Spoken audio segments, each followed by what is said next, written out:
जानते हो भाई कि मुल्क में पहली बार किसी फौजी ने नहीं बल्कि ब्यूरोक्रेट ने सियासतदानों का तख्ता उल्टा था।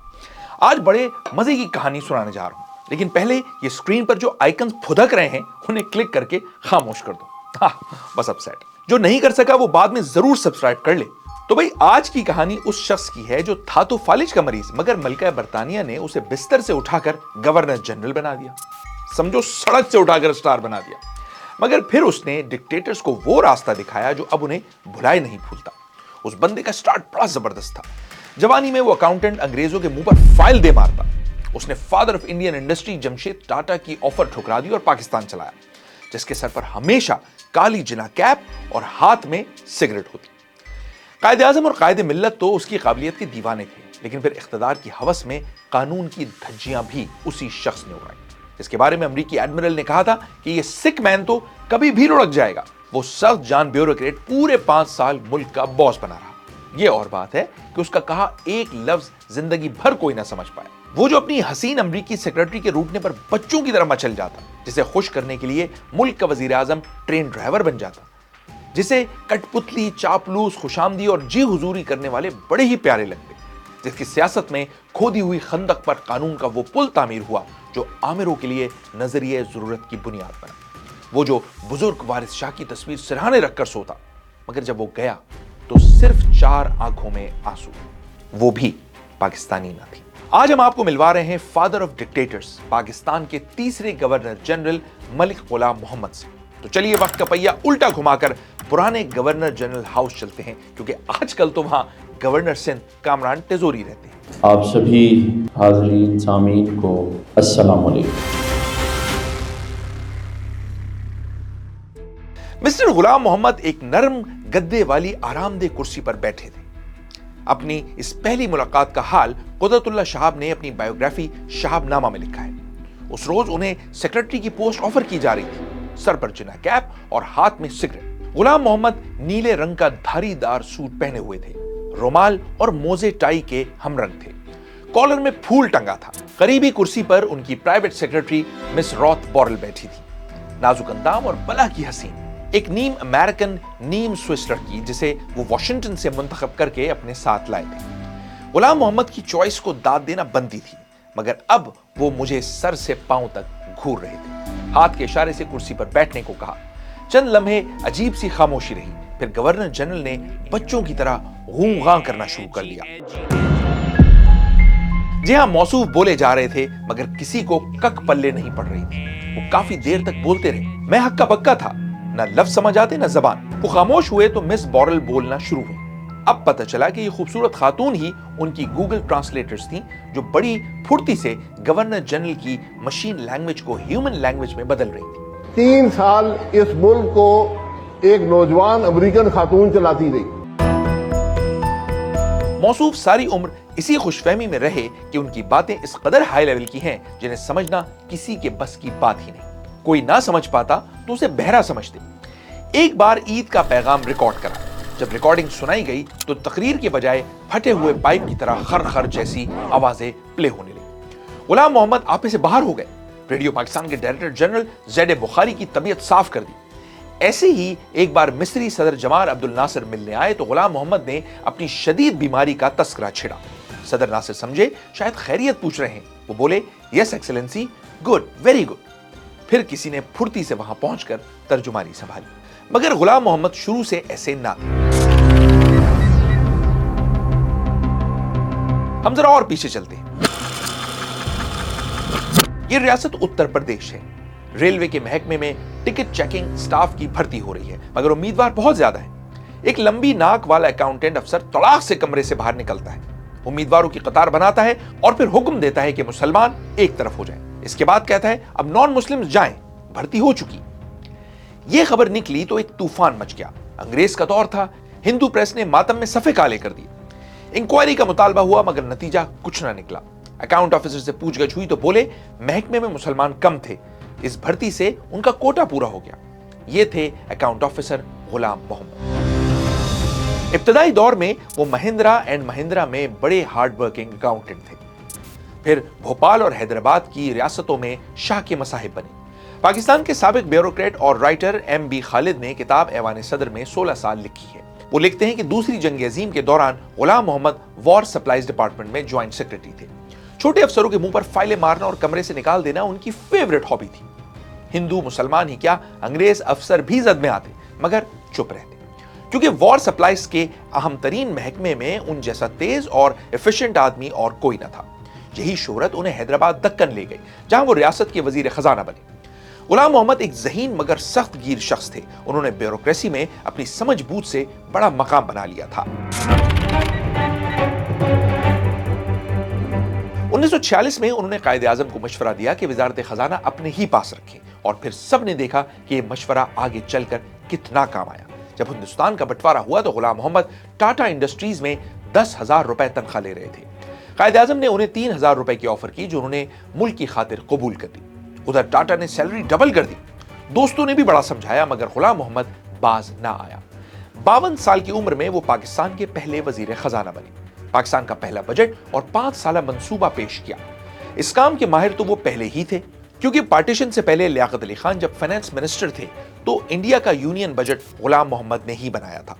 وزیر خزانہ غلام محمد نے 1949 میں اسلامی اقتصادی کانفرنس بلائی۔ مسلم دنیا کے تمام وزراء خزانہ شریک ہوئے۔ وہ پہلے شخص تھے جنہوں نے مسلم ملکوں کا اکنامک بلاک بنانے کا خیال پیش کیا، جو بدقسمتی سے پورا نہ ہو سکا۔ لیاقت علی خان کی شہادت کے بعد گورنر جنرل خواجہ ناظم الدین وزیر اعظم بن گئے اور ملکہ برطانیہ نے غلام محمد کو تیسرا گورنر جنرل اپوائنٹ کر دیا۔ آپ سوچ رہے ہوں گے کہ بھلا اس عہدے کی ضرورت ہی کیا تھی؟ بھائی پاکستان کا اپنا آئین تو تھا نہیں، گورنمنٹ آف انڈیا ایکٹ نافذ تھا اور یہ عہدہ تاج برطانیہ کے دم سے قائم تھا۔ اکبر ملک اپنی کتاب کہانی ایک قوم کی میں لکھتے ہیں، جب غلام محمد حلف اٹھا رہے تھے تو ان کی صحت جواب دے چکی تھی، وہ اکثر بیمار رہتے۔ فالج کے حملے نے انہیں چڑچڑا کر دیا تھا۔ وہ اپنا زیادہ تر وقت مس بورل کے ساتھ گزارتے، مگر ان کے اندر ایک ڈکٹیٹر چھپا تھا جس کی اقتدار کی ہوس دن بدن بڑھتی جا رہی تھی۔ اپنا کام نکالنے کے لیے وہ دھونس اور دھاندلی سے بھی خوب کام لیتے۔ جب انہیں بستر عدالت سے اٹھا کر گورنر جنرل کی کرسی پر بٹھایا گیا تو یہ ایک ایسی غلطی تھی جس کا خمیازہ پاکستان آج تک بھگت رہا ہے۔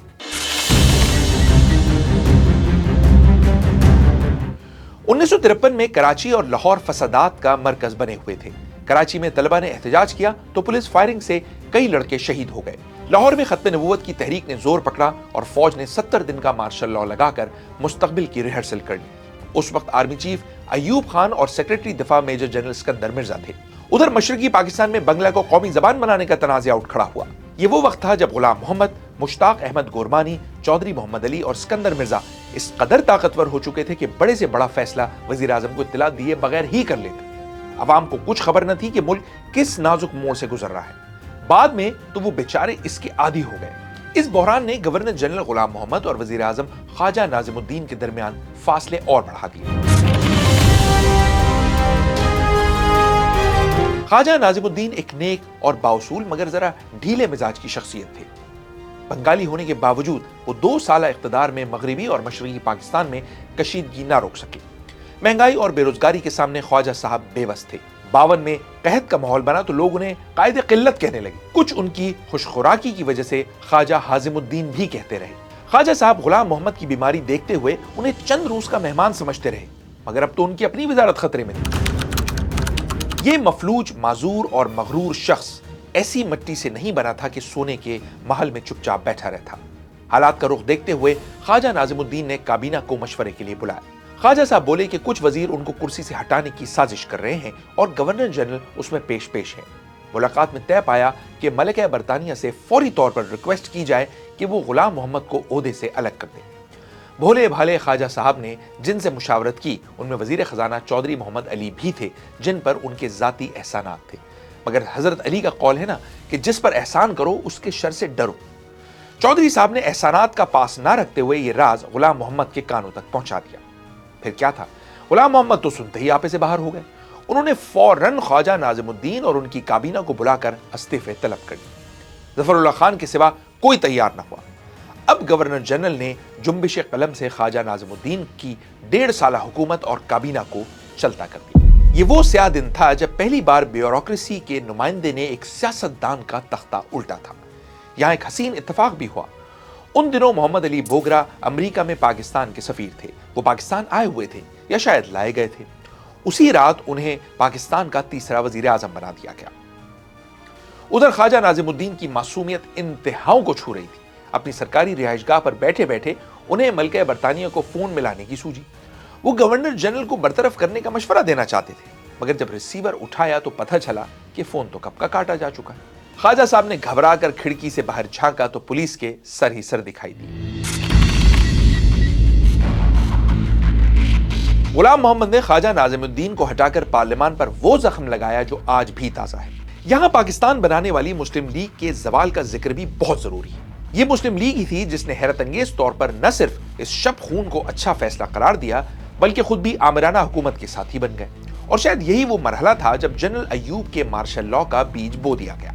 मुस्लिम लीग एक भीगी बिल्ली बन चुकी थी जिसने ख्वाजा साहब की बरतरफी की चपत न सिर्फ अपने मुंह पर बर्दाश्त की, बल्कि बोगरा साहब को अपनी जमात का लीडर भी बना लिया। वैसे मुल्क में PMLQ किंग्स पार्टी के तौर पर ज्यादा मशहूर हुई, मगर अब तो सारी ही पार्टियां इस हमाम में नंगी दिखाई देती हैं।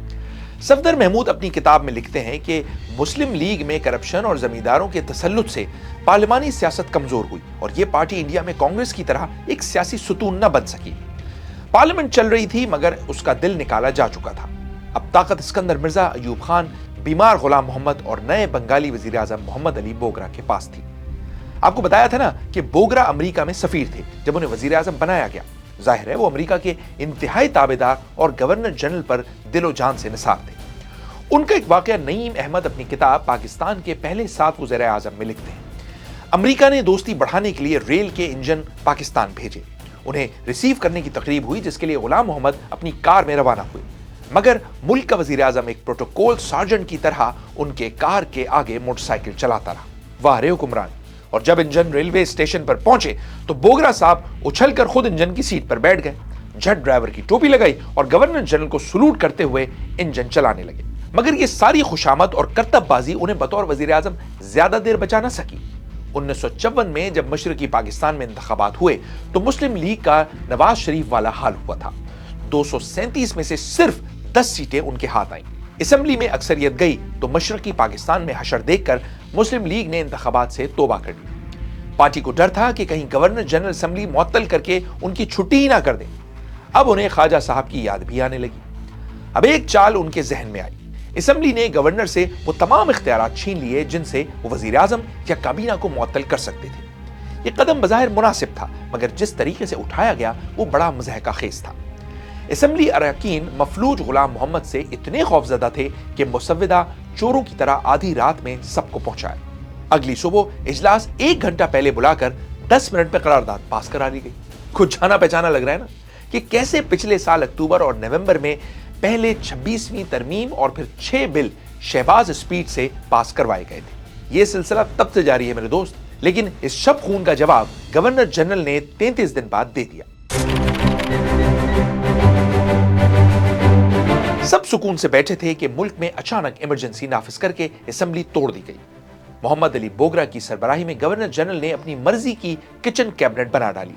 जरा सोचें, वो शख्स जो ना ठीक से चल फिर सकता था ना लिख बोल सकता था, आखिर उसने इमरजेंसी किसके बल पर लगाई?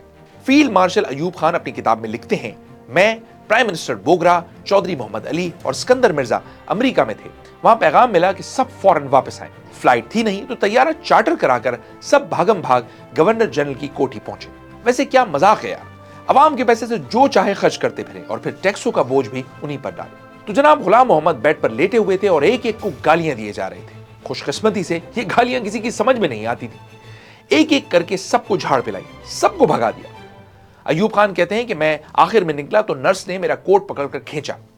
पलटा तो क्या देखता हूं कि मंजर बदल चुका है। गुस्से से दीवाने गवर्नर जनरल कह लगा रहे थे। क्या फनकार आदमी था खुदा की कसम। इसके बाद गवर्नर जनरल ने 2 डॉक्यूमेंट्स निकाले। एक पर लिखा था, मैं गवर्नर जनरल फला फला इख्तियारात जनरल अयूब को सौंपता हूं, उन्हें हुक्म देता हूं कि 3 माह में आइन तैयार करें। दूसरे डॉक्यूमेंट में लिखा था कि मैंने पेशकश कबूल कर ली। अयूब खान लिखते हैं कि उन्होंने इनकार कर दिया, जिस पर उन्हें जबरदस्त गालियों की बौछार का सामना करना पड़ा। काश इनकार किए बहादुरी अयूब खान उस वक्त भी दिखाते जब गैर आईनी इमरजेंसी के बाद उन्हें डिफेंस मिनिस्टर बनाने की ऑफर हुई थी। लेकिन इस मुल्क में ऐसे हीरो की कमी नहीं है जो बातें तो उसूल और जमहूरियत की करते हैं, लेकिन जब ओहदा मिल जाए तो सारी हुब्बुल वतनी خاک میں مل جاتی ہے۔ گورنر جنرل کی ایمرجنسی کو بہت سے سیاستدانوں نے ویلکم کیا۔ ان میں ممتاز دولتانہ، سردار عبدالرشید، عبدالستار پیرزادہ، محمود علی قصوری، میر رسول بخش تالپور، غلام حسین سومرو اور مخدوم زادہ حسن محمود شامل تھے۔ مگر ایک مرد میدان ایسا تھا جس سے یہ برداشت نہ ہوا۔ اس نے فیصلے کو عدالت میں چیلنج کرنے کا فیصلہ کیا، برقع پہن کر رکشے میں بیٹھا اور چھپتا چھپاتا سندھ ہائی کورٹ پہنچ گیا، جہاں یہ اسمبلی کے اسپیکر مولوی تمیز الدین تھے، جن پر آپ ہماری یہ ڈاکیومنٹری دیکھ سکتے ہیں۔ ایمرجنسی مسترد ہوئی تو حکومت نے کیس فیڈرل کورٹ میں چیلنج کر دیا، اور پھر فیڈرل کورٹ نے غلام محمد کی کھودی ہوئی خندق پر ایسا قانونی پل تعمیر کیا جو آج بھی نظریہ ضرورت کی بنیاد بنا ہوا ہے۔ ریفرنس کے دوران گورنر جنرل کے نائب سیکرٹری کوڈ ورڈز میں پیغامات جسٹس منیر تک پہنچاتے اور لاتے رہے۔ ایلن میکگرا اپنی کتاب میں لکھتے ہیں کہ پاکستان میں جمہوریت کی تباہی کی ذمہ دار نہ تو ان پڑھ عوام ہے اور نہ ہی کرپٹ سیاستدان۔ یہ ذمہ داری غلام محمد، اسکندر مرزا اور جسٹس منیر پر عائد ہوتی ہے، جنہوں نے اپنی غاصبانہ کارروائیوں کو لیگل سموک سکرین سے پروٹیکشن دی۔ جمہوری ٹرین جو سن 47 سے چلنا شروع ہوئی تھی، اسے بستر مرگ پر پڑے شخص نے 54 میں پٹری سے اتار دیا۔ افسوس کہ پھر یہ 7 سال کسی پارلیمنٹ کو نہ مل سکے۔ ایسا نہیں کہ پارلیمنٹ ناکام رہی، اپنی تمام تر سستی اور نااہلیوں کے باوجود اس میں غلطیوں سے سیکھنے کی صلاحیت تھی۔ قائد اعظم کی موت، قائد ملت کا قتل، ناظم الدین کی برطرفی کوئی معمولی دھچکے نہیں تھے۔ پھر بھی پارلیمنٹ نے تعمیری کوششیں جاری رکھی ہوئی تھیں۔ آئین بنانے کی پہلی کوشش تو شور شرابے میں ختم ہو گئی، مگر دوسرے مسودے نے خلا کو کسی حد تک پر کیا۔ مشرقی اور مغربی پاکستان میں پاور شیئرنگ فارمولہ طے ہوا۔ بائی کیمرل ایوان، اقلیتوں کے لیے مخصوص نشستیں اور وزیر اعظم کی بالادستی پر کام ہوا۔ ایمرجنسی کے بعد غلام محمد اپنی من پسند 60 رکنی کابینہ لانا چاہتے تھے، مگر نئی اسمبلی قائم کرنے کا عدالتی حکم انہیں بڑا ہی برا لگا۔ جب دستخط لینے قدرت اللہ شہاب آدھی رات کو پیپرز لے کر گورنر جنرل ہاؤس پہنچے تو غلام محمد گہری نیند سوئے ہوئے تھے۔ شہاب لکھتے ہیں کہ ان کا جسم بوسیدہ ہڈیوں کے ڈھانچے کی طرح بیڈ پر بکھرا ہوا تھا، جیسے کسی قبر نے مردے کو اگل کر پھینک دیا ہو۔ گورنر جنرل ہاؤس کا ماحول آسیب زدہ دکھائی دیتا تھا۔ چاروں طرف ایک غیر وجودی سناٹا چھایا ہوا تھا، جس میں گورنر جنرل کی خدمتگار لکڑی کے متحرک ڈھانچے معلوم ہوتے۔ غلام محمد کبھی بجلی کسی تیزی سے بات سمجھ لیتے تو کبھی ان کا بلب بالکل ہی فیوز ہو جاتا۔ ذہن کی طرح مزاج پل میں تولا پل میں ماشا تھا۔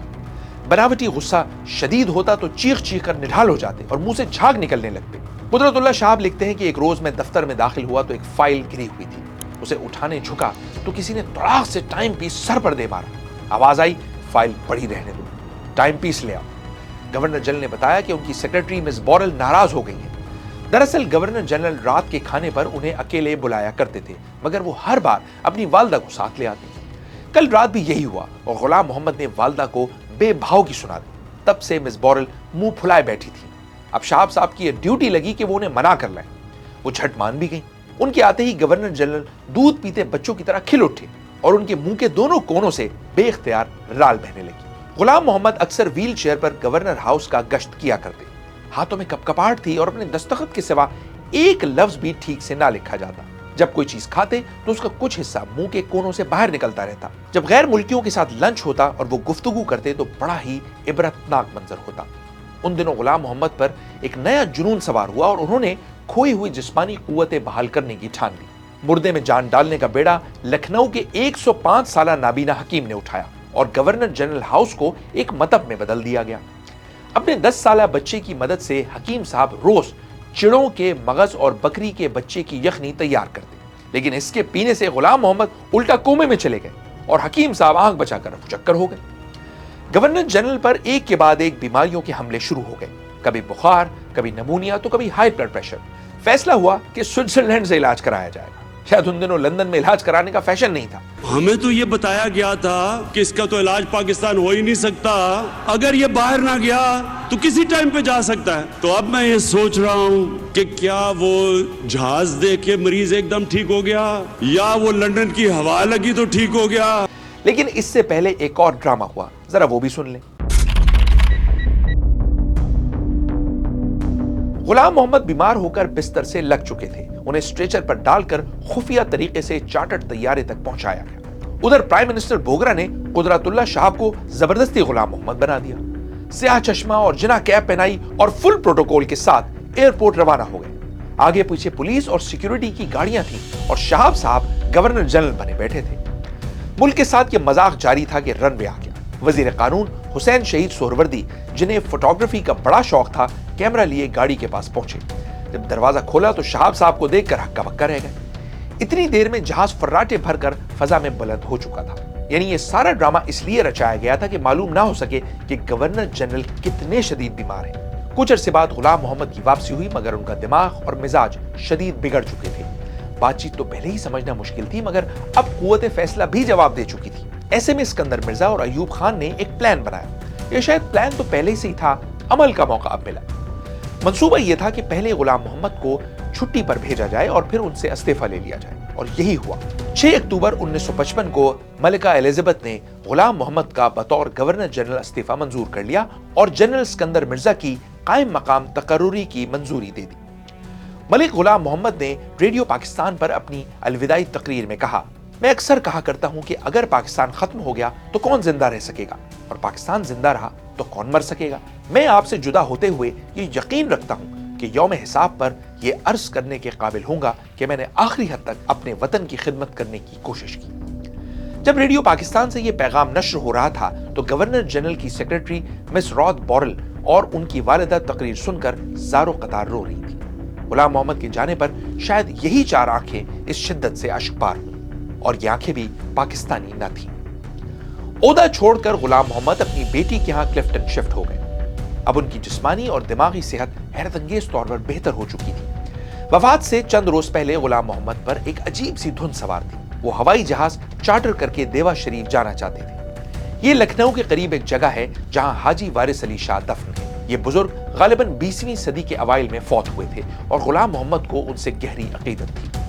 वो उनकी तस्वीर हमेशा अपने पास रखते। वारिस शाह की बातें और सवाने हयात शाये करवाने में उनका बड़ा हिस्सा था। कई बार देवा शरीफ हाजिरी दी और जिंदगी के आखिरी हिस्से में भी उन्हें यही धुन सवार थी। मगर इस दरवेश और कलंदराना बुजुर्ग का कोई भी असर गुलाम मोहम्मद की शख्सियत पर कभी दिखाई ना दिया। वो अपने मनसब की मोहब्बत का एक इबरतनाक मुजस्समा बनकर जिए। 29 अगस्त को वो पैदा हुए थे और इसी तारीख को 61 बरस बाद वो कराची के गोरा कब्रिस्तान के पीछे कंबाइंड सर्विसेज के कब्रिस्तान में सुपुर्द खाक कर दिए गए। जो आला शख्सियात उनकी वफात पर ताजियत के लिए आईं, उनमें ख्वाजा नाज़िमुद्दीन सरे फहरिस्त थे, जिन्हें गुलाम मोहम्मद ने गैर आईनी तौर पर बरतरफ कर दिया था। गवर्नर जनरल के तौर पर गुलाम मोहम्मद का दौर पाकिस्तान के लिए बदशगुनी का जमाना था। जमहूरियत का पहला कत्ल उन्हीं के हाथों हुआ और मुल्क में शख्सियत परस्ती परवान चढ़ी। एक सवाल यह भी है कि गवर्नर जनरल गुलाम मोहम्मद जब इतने मजबूर थे तो उनकी ताकत का असल राज क्या था। कुदरतुल्लाह शाह लिखते हैं कि कमजोर सियासतदान ही उनकी सबसे बड़ी ताकत थे।